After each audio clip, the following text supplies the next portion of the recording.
दोस्तों नमस्कार, मैं हूं संजीव श्रीवास्तव और आप देख रहे हैं पिक्चर प्लस। दोस्तों, सार्थक और गंभीर सिनेमा के चाहने वाले गुरुदत्त को शिद्दत से याद कर रहे हैं। गुरुदत्त की जन्म शताब्दी के मौके पर पिक्चर प्लस ने भी एक खास पहल की है।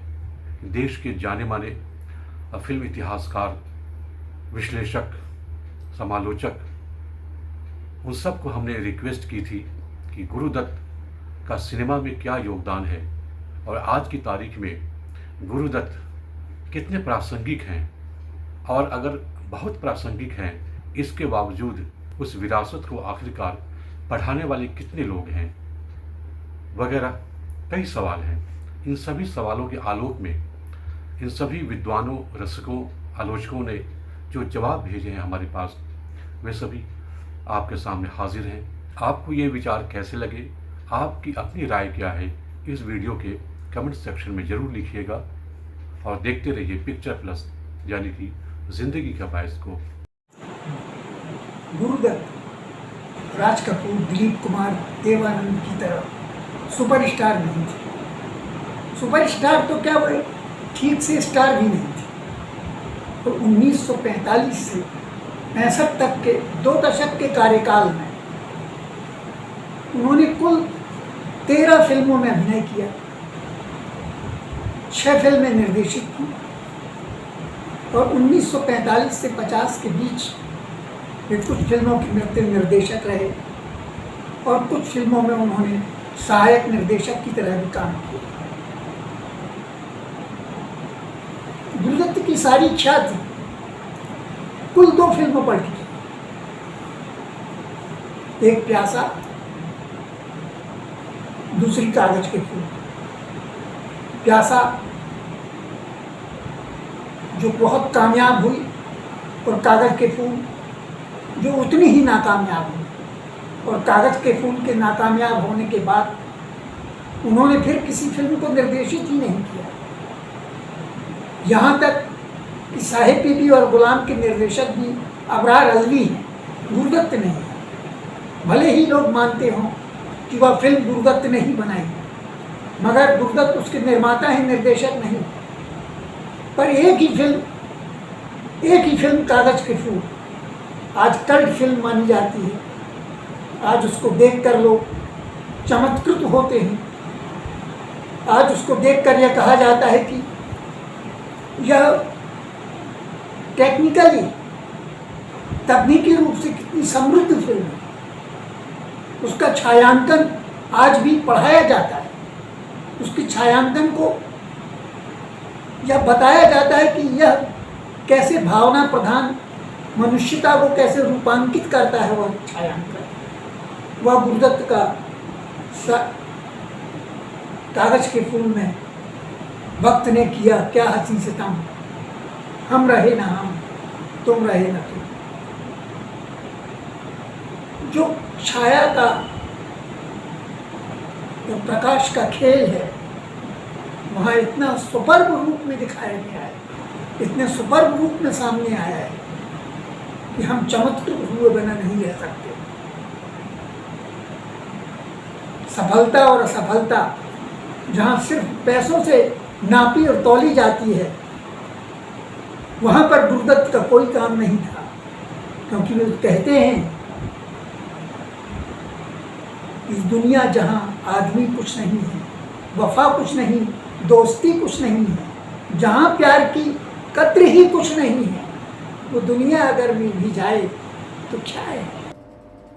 अगर हम गुरुदत्त के दौर के फिल्मकारों से गुरुदत्त की तुलना करें तो क्या हम दावे के साथ कह सकते हैं कि जो महत्वपूर्ण फिल्मकार उस दौर के थे वे गुरुदत्त से ज़्यादा लोकप्रिय थे?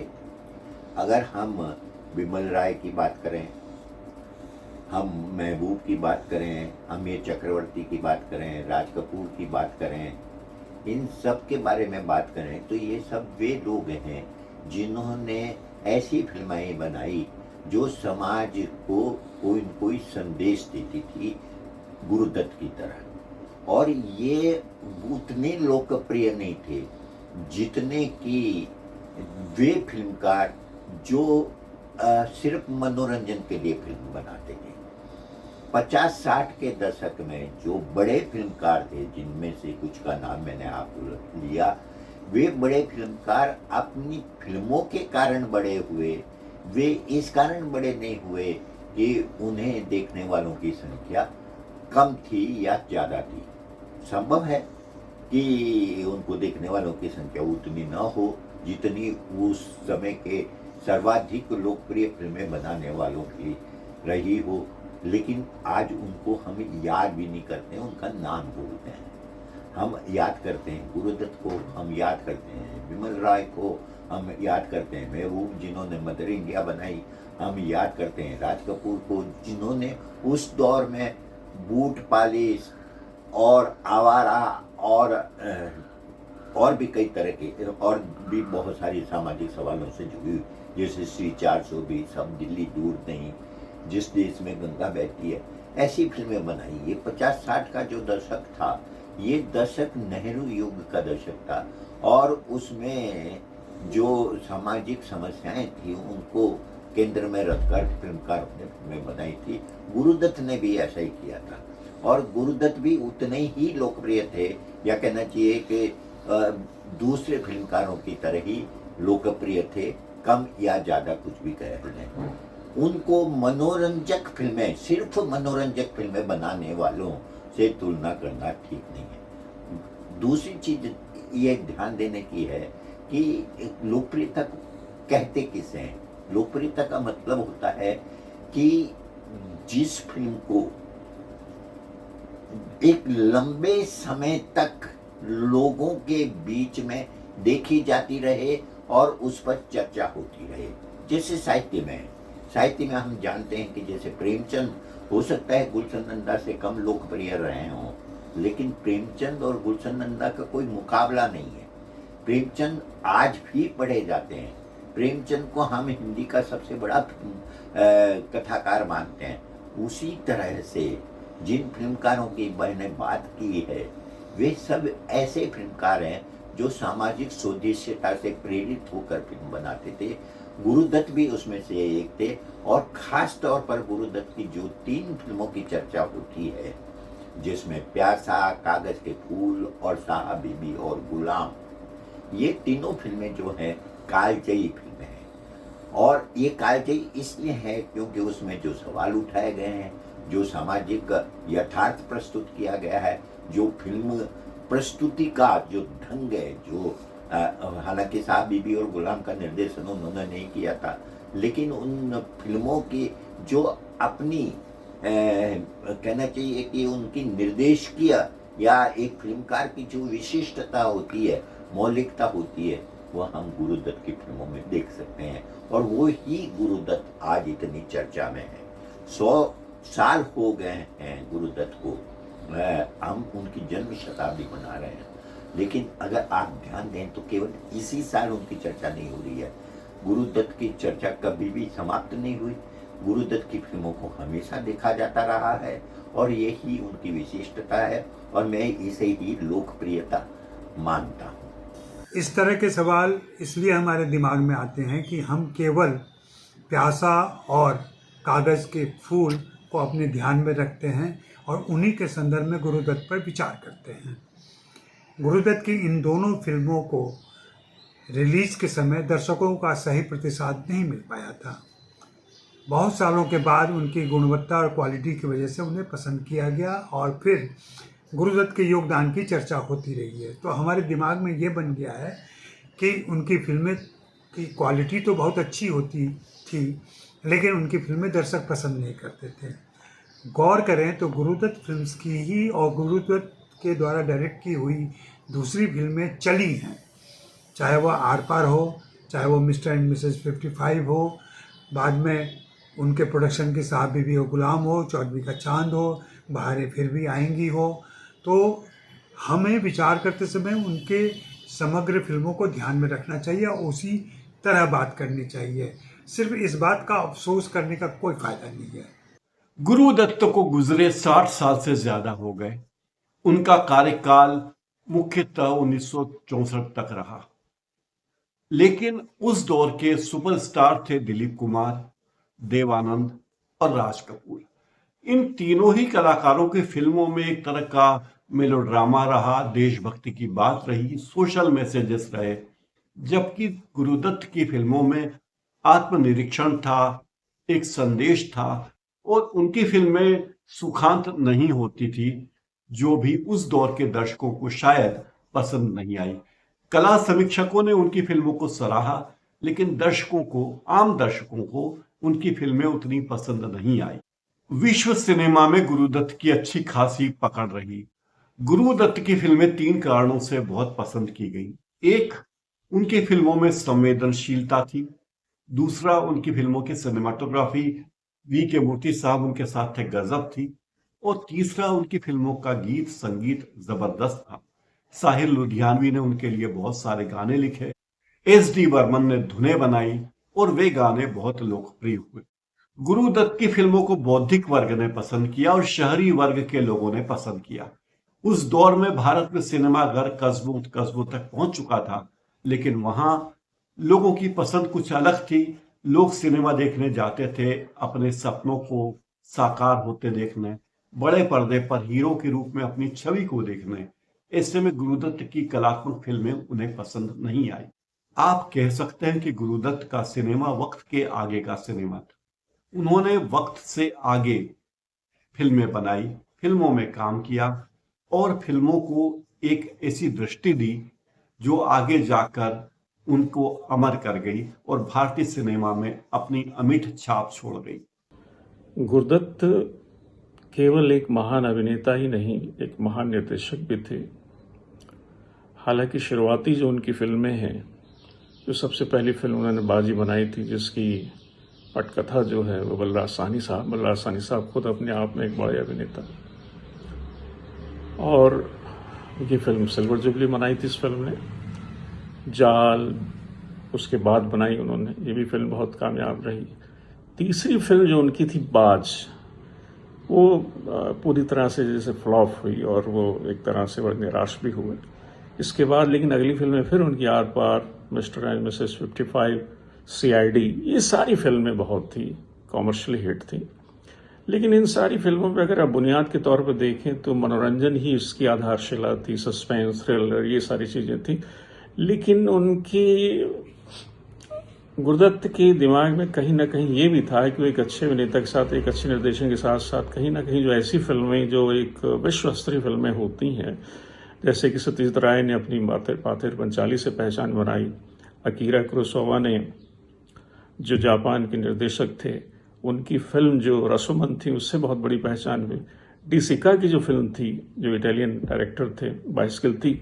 ऐसे बड़े फिल्मकारों की जो फिल्में आप देखते हैं तो कहीं ना कहीं फिल्मकार होने के नाते आपको भी लगता है कि ऐसी बड़ी फिल्म आनी चाहिए। तो कहीं ना कहीं प्यासा जैसी फिल्म जो कलात्मकता की एक पराकाष्ठा है, और वो संयोग भी रहा कि फिल्म बड़ी कामयाब हुई। हालांकि वो चाहते थे इसमें दिलीप साहब काम करें, किसी वजह से दिलीप साहब काम नहीं कर पाए, लेकिन इसी फिल्म ने उनको एक निर्देशक के साथ साथ एक महान अभिनेता के तौर पर प्रतिष्ठित किया। और उसी का नतीजा था कि मुगले आजम फिल्म के जो डायरेक्टर थे कि आसिफ साहब, उन्होंने अपनी अगली फिल्म लव एंड गॉड के लिए, जो सन ऑफ इंडिया के बाद उन्होंने बनानी शुरू की थी, उसमें गुरुदत्त साहब को उन्होंने चुना। तो निश्चित तौर पर 3 फिल्में मैं मानता हूँ वो उनको एक महान फिल्मकार के तौर पर स्थापित करती हैं, एक अभिनेता के तौर पर भी और एक फिल्मकार के तौर पर। एक तो प्यासा फिल्म, दूसरी कागज के फूल और तीसरी साहब, बीवी और गुलाम। प्यासा भले ही साहित्यिक कहानी पर आधारित फिल्म नहीं थी, लेकिन वो अपने आप में ही कहानी जो है साहित्यिक कहानी में कह सकते हैं आप, वो किसी बड़े लेखक की कहानी नहीं है, लेकिन वो अपने आप में जो उन्होंने उसकी कहानी बुनी अबरार अलवी की सहायता से, तो वो अपने आप में ही एक साहित्यिक फिल्म की जैसे। ऐसे ही कागज के फूल जो कामयाब नहीं हुई, हालांकि इसके गीत और संगीत, क्योंकि फिल्म नहीं चलती तो गीत संगीत भी नहीं चलता। हालांकि गीत संगीत उतना हिट नहीं हुआ था, कैफी आजमी गीत चले थे, लेकिन जब फिल्म नहीं चलती है, मुझे याद है कि ये गुरुदत्त साहब ने कहीं कहा था कि जब वो इसका फिल्म पहला शो देखने गए तो खुद मौजूद थे और साथ में उनके असिस्टेंट राज खोसला भी मौजूद थे। तो राज खोसला से उन्होंने कहा कि राज, मुझे लगता है ये फिल्म जो है ये मरा हुआ बच्चा पैदा हुआ जैसा लग रहा है, तो कहीं ना कहीं चूक हुई है, लोगों को नहीं समझ पा रहे आई फिल्म, या मेरे से कहीं गलती हुई है। तो निराश तो हुए। जिस तरह से राज कपूर मेरा नाम जोकर बनाने के बाद बिल्कुल सब लुटपुट गए थे, उसके बाद उन्होंने बॉबी बना करके सारा पैसा वापस लौटाया, अपनी प्रतिष्ठा को ही वापस लौटाई। उसी तरह से गुरुदत्त ने भी, मुझे लगता है कि इसके बाद उन्होंने 14वीं का चांद की स्कीम एक प्रस्तावित की और वो उसमें कामयाब भी हुआ। शकील और रवि की जोड़ी की जो गाने, गीत, संगीत भी हिट हुआ, फिल्म भी हिट हुई और बहुत गोल्डन जुबली फिल्म बॉबी की तरह वही बहुत सुपर डुपर फिल्म थी। तो जितना घाटा उनको कागज के फूल से हुआ था तो निश्चित तौर पर वो पूरा हुआ और इसीलिए उन्होंने एक बेहतरीन उपन्यास पर आधारित साहब बीबी और गुलाम विमल मित्र का जो उपन्यास पर आधारित फिल्म बनाई। और ये 3 फिल्में तो उनको हिंदी फिल्म इतिहास में अमर करने के लिए पर्याप्त हैं। और मैं समझता हूँ और ये बड़ा जाहिर है कि उनकी प्यासा को और कागज के फूल को केवल भारत के नहीं विश्व में भी उसको बहुत स्थान माना जाता है। तो केवल आप गुरुदत्त को एक निर्देशक के तौर पर या उनको एक सामान्य अभिनय, अब ठीक है उनको राज कपूर जैसा ग्लैमर उनके पास नहीं था, दिलीप कुमार जैसे वो उस तरह का स्टार नहीं थे, लेकिन वो एक बड़े अभिनेता थे, इसमें कोई दो राय नहीं। और उसको उन्होंने एक बड़े अभिनेता होने का सबूत दिया उन्होंने प्यासा में, साहब बीबी और गुलाम में और कागज के फूल में। तो मैं समझता हूं कि इस जन्म शताब्दी के अवसर पर उनकी फिल्मों की स्क्रीनिंग ज़्यादा से ज़्यादा होनी चाहिए, ज़्यादा से ज़्यादा सेमिनार होने चाहिए और उनकी फिल्मों का सिंहावलोकन होना चाहिए। उनके ऊपर बहुत सी किताबें आनी चाहिए जो नई पीढ़ी है वो गुरुदत्त के काम को जान सके। मेरा मानना है और भी लोगों का मानना होगा कि यह कहना सही नहीं है कि गुरुदत्त आम जनता में लोकप्रिय नहीं थे या उनका सिनेमा आम जनता में लोकप्रिय नहीं था। आप देखिए कि गुरुदत्त अद्भुत उदाहरण है राज कपूर और विमल रॉय के बाद, जिनका सिनेमा आर्टिस्टिक एक्सेलेंस और कमर्शियल सक्सेस का मिलन है। और इसमें ये भी कहना ठीक होगा कि भारतीय सिनेमा के इतिहास में खासतौर से हम देखें तो सत्यजीत रे के बाद गुरुदत्त और ऋत्विक घटक थे जिनका रिट्रोस्पेक्शन पेरिस में हुआ और सारी दुनिया ने उनके सिनेमा को देखा। प्यासा को आप देखें जो कि एक कल्ट और क्लासिक फिल्म बन गई है और उन फिल्मों से अलग हैं, और उनकी दूसरी फिल्मों के बारे में जैसे CID, बाजी, प्यासा, 14वीं का चांद, साहब बीबी और गुलाम, कागज के फूल, ये सब फिल्मों में देखेंगे तो कोई भी फिल्म एक दूसरे से मिलती नहीं है। हर फिल्म अपनी तरह की हिंदी सिनेमा में अकेली फिल्म मानी जाती है और केवल इसमें जो सक्सेस नहीं मिली कमर्शियली वो केवल कागज के फूल के बारे में कहा जाता है। और गुरुदत्त ने अपनी फिल्मों में जिस तरह से सामाजिक और मनुष्य के भावनात्मक संसार को उकेरा है वो दुर्लभ है। प्यासा के बारे में आप देखिए, प्यासा कब आती है? 1957 में आती है और ये वही दौर है क्योंकि देश को आज़ाद हुए 10 साल बीत चुके थे, लेकिन वो आज़ादी का तुरंत मोह भंग हो रहा था उस समय। और हमारे देश में 1960 के आसपास जो समाजवादी आंदोलन पनप रहा था उसकी आहटें प्यासा में सुनाई देती है, जहाँ की गुरुदत्त कहते हैं कि ये दुनिया अगर मिल भी जाए तो क्या है। या फिर एक और जगह वो आता है कि कहाँ हैं कहाँ हैं कहाँ हैं जिन्हें हिंद पर नाज है वो कहाँ हैं। सबसे पहले तो हमें ये बात स्वीकार कर लेनी चाहिए कि गुरुदत्त का सिनेमा क्लासिक था, कल्ट था, लेकिन साथ में आम जनता के बीच में भी बहुत लोकप्रिय हुआ करता था। यदि आप गुरुदत्त के शुरुआती या जो उसका जो क्रीम पीरियड है, कोर पीरियड है, उनकी फिल्मों को देखें तो 1954 में उनकी आर पार थी, या 1955 में मिस्टर एंड मिसेस 55, 56 में CID, 57 में प्यासा, 1960 में 14वीं का चांद। ये 5-6 सालों में आप देखिए वर्ष की जो सबसे ज़्यादा सफल फिल्में हैं, 5 फिल्में, इन 5 फिल्मों में गुरुदत्त की ये फिल्में रही हैं। तो निश्चित ही यानी गुरुदत्त उस टाइम एक क्लासिक फिल्मकार के रूप में तो चर्चित थे ही सही, माने तो जाते ही थे, साथ में वो आम जनता के बीच में भी लोकप्रिय थे, तभी ऐसी फिल्में चल सकती है। मेरी माँ अक्सर अब भी एक वाकया बताती है। मेरे छोटे भाई का जन्म हुआ था 11 अक्टूबर 1964 को। और हॉस्पिटल में सवेरे सवेरे मेरे चाचा जी दूध लेकर के आए माता जी को देने के लिए, और देते देते उन्होंने बोला कि भाभी एक दुख की खबर है, गुरुदत्त ने कल आत्महत्या कर ली। तो एक क्षण को मम्मी जी, हमारी माता जी भी सकते में आ गई। तो मैं ये उदाहरण आपको इसलिए देना चाहता हूँ कि गुरुदत्त उस समय आम मध्यम वर्गीय परिवारों, सामान्य परिवारों में भी लोकप्रिय और उनके पसंदीदा कलाकार रहे हैं। गुरुदत्त का आज जब हम देखते हैं 100 साल जब उनको हो रहे हैं, आज उनका नाम इतना ज़्यादा इसलिए नहीं है क्योंकि उनकी कोई विरासत लेके चलने वाला नहीं। दिलीप कुमार थे, देवानंद थे, ये तो उम्र के 90 दशक तक पहुँच कर भी जीवित थे और सब लोग उनसे मिलते जुलते थे, वो चर्चित थे। राज कपूर की बातों को करने वाला, उन्हें प्रमोट करने वाला, आज इतने सालों बाद इतने उनका पूरा परिवार, पूरा कुनबा है। लेकिन गुरुदत्त के साथ ऐसी कोई विरासत नहीं रही। गुरुदत्त के भाई आत्माराम थे, वे गुरुदत्त के मिजाज से थोड़ी सी अलग फिल्में बनाते थे। फिर गुरुदत्त के ही बच्चों ने और उनके परिवार के अन्य लोगों ने उनका विरोध किया आत्माराम का, और कहा कि आप गुरुदत्त फिल्म्स का नाम इसमें देना बंद कर दीजिए। और आत्माराम जी का भी निधन हुए को बहुत समय हो गया, तो कोई गुरुदत्त के नाम को आगे, और गुरुदत्त के बच्चे वे भी कम समय में चले गए और सिनेमा में बहुत ज़्यादा सक्रिय भी नहीं रहे। तो उनकी विरासत को आगे बढ़ाने वाला, उनके बारे में बार बार मीडिया में प्रचार करने वाला, इंटरव्यूज़ देने वाला, आर्टिकल्स लिखने वाला, ऐसा कोई नहीं रहा। गुरुदत्त के बारे में आज जो भी बात करते हैं, ये वही लोग आज हम सब लोग बात करते हैं जो सिनेमा का रसिक लोग हैं।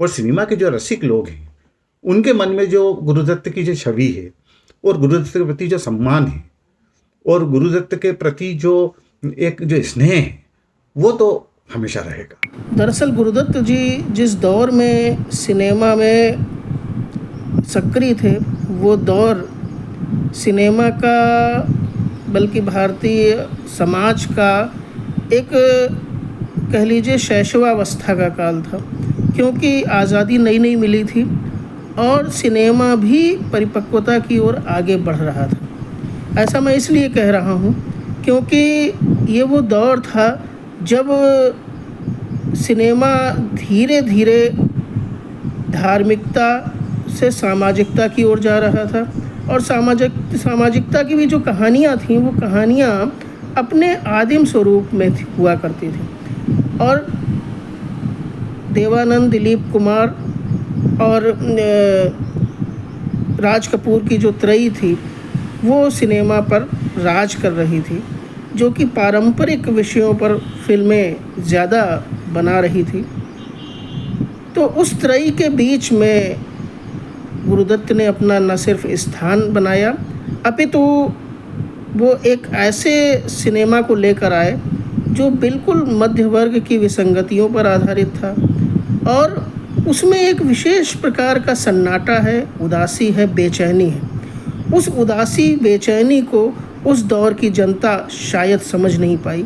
इसीलिए हम पाते हैं कि बाजी जैसी एक दो फिल्मों को छोड़ दें तो प्रायः गुरुदत्त की फिल्में बहुत अधिक सफल नहीं हुई हैं। लेकिन समय ने ये बताया कि गुरुदत्त की फिल्मों का क्या महत्व था, और मैं तो ये मानता हूँ कि जब जब हिंदी सिनेमा का इतिहास लिखा जाएगा, गुरुदत्त के बिना वो सिनेमा का इतिहास कभी भी पूर्ण नहीं होगा। बहुत कम समय में ही वो इस दुनिया को हमको अलविदा कहकर चले गए। लेकिन उनकी फिल्में ना सिर्फ उनके समकालीन फिल्मकारों से अलग थी, बल्कि वर्तमान में भी उनकी फिल्मों की प्रासंगिकता हमको दिखाई देती है। आज मैं सोच रही थी कि ऐसी क्या बात है जो गुरुदत्त को अलग बनाती है, विशिष्ट बनाती है।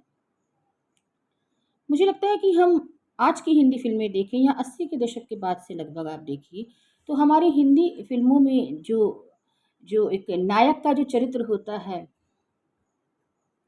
उसको पुरुषत्व का लबादा इस प्रकार उड़ा के रखा जाता है कि उसके संवादों में, उसके हाव भाव में, उसके अभिनय में, उसके चरित्र गठन में पुरुषत्व टपक रहा होता है कि वो पुरुष है। हर चीज़, हर हाव भाव यह अभिव्यक्ति करता है या पुष्टि करता है कि वह पुरुष है। और आजकल तो यह बढ़ गया है, इस प्रकार की फ़िल्में अभी वर्तमान में आ रही हैं। अम, पुरुषों का इस प्रकार का हिंसक चरित्र हम देख रहे हैं, जिनमें गुस्सा है, आक्रोश है, बहुत जल्दी वो आहत हो जा रहे हैं, सामान तोड़ दे रहे हैं, मारपीट कर रहे हैं। प्रेमिका से नायिका जो है उससे भी बदतमीज़ी कर रहे हैं, उसके परिवार से भी बदतमीज़ी कर रहे हैं, जैसे कि कबीर सिंह, एनिमल, पुष्पा। हम ऐसी फ़िल्में देख रहे हैं जहाँ नायक बहुत गुस्से वाला है, हिंसक है, अ, स्वघोषित ठेकेदार है, परिवार का रक्षक है कि सबकी रक्षा मैं करूँगा। एनिमल में तो ख़ैर इसकी अति हो गई है।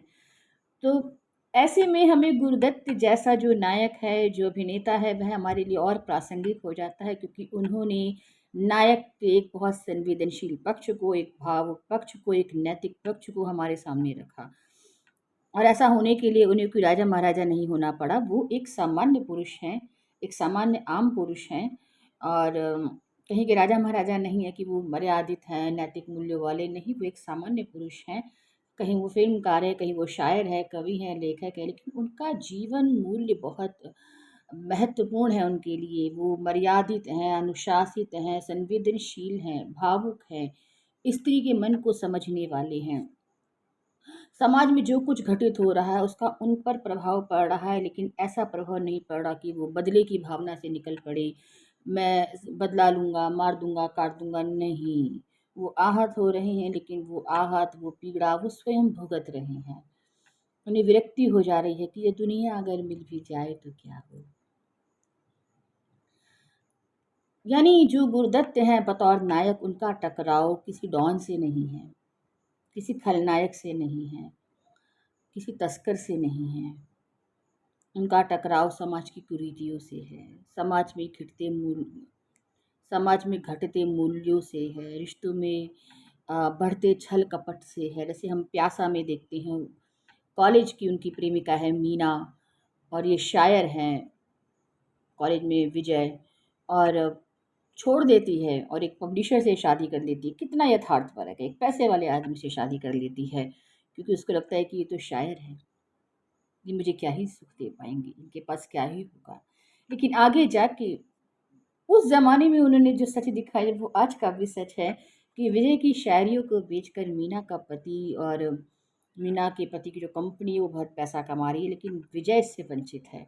यहाँ तक कि मीना का जो पति है, जो पब्लिशर है, वो विजय के भाइयों के साथ मिलकर विजय को मृत घोषित करवा देते हैं और उसकी शायरियों को बेचते हैं, पैसा कमाते हैं। और यह देखकर जब विजय को इसका एहसास होता है कि चलो प्रेमिका तो जो थी वो थी, भाई भी पैसे के लिए बिक गए, रॉयल्टी के लिए बिक गए, उसे जिंदा होते हुए मरा हुआ घोषित कर दिया, तो उनको विरक्ति हो जाती है कि मुझे ऐसा समाज नहीं चाहिए। उनकी फ़िल्मों को वर्तमान पीढ़ी को दिखाना चाहिए, उनके जीवन पर भी शायद फ़िल्म बन रही है, लेकिन हमें आज की पीढ़ी के समक्ष उनकी फ़िल्मों को प्रदर्शित करना चाहिए, पाठ्यक्रम में पढ़ाना चाहिए। हम समझें कि असली नायक क्या होता है, पुरुष कैसा होना चाहिए। पुरुष ऐसा होना चाहिए जो भावुक हो, संवेदनशील हो, जिम्मेदार हो, कर्तव्यनिष्ठ हो, और जिसके अपने मूल्य हों, जो मूल्यों की स्थापना करता हो, जो आदर्शवादी हो।